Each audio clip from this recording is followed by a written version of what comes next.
Although this effort, developed by the eccentric millionaire Howard Hughes, was seen at the time to be a significant contender for the heavy lift abilities that big choppers were designed for, the reality proved to be quite different. Assembled from various spare parts from other aircraft, the XH-17 was a heavy lift rotorcraft that was designed to lift loads in excess of 15 metric tons. In flight, the rotors were designed to spin at a sedate 88 RPM. Since the rotor was driven at the tips rather than the hub, little torque compensation was required. With a range of only 64 kilometres, the XH-17 quietly disappeared from the big chopper scene.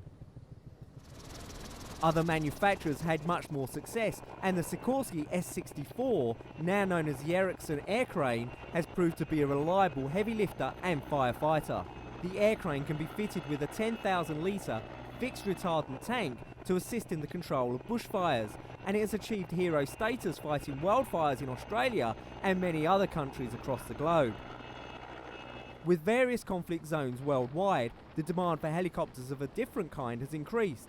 Unmanned aerial vehicles, or UAVs, have become major tools for the military. As a result, an Israeli company has unveiled a new mid-sized drone called Hermes 900, addressing the growing demand for tactical, medium-altitude, long-endurance UAV platforms. But what is new in the past couple of years are drones, unmanned air vehicles. They're certainly proving themselves in Afghanistan and in Iraq, and they become major tools for the military. The Hermes 900 weighs 970 kilograms and has a wingspan of 15 meters. It features larger multi-payload configurations, higher flight altitude and extended flight time of 40 hours without the need for external fuel tanks. But it's the Bell Augusta BA609 tilt rotor that everybody is talking about. The BA609 combines the speed, altitude and comfort of a turboprop with the vertical takeoff and landing capabilities of a helicopter. It seats up to 9 passengers and flies at twice the speed of typical helicopters, with a maximum cruise speed of 509 kilometers per hour. Don Barber, Deputy Marketing Director for Bell Augusta, says the most unique thing about the BA609 is that it behaves both as an aeroplane and as a helicopter.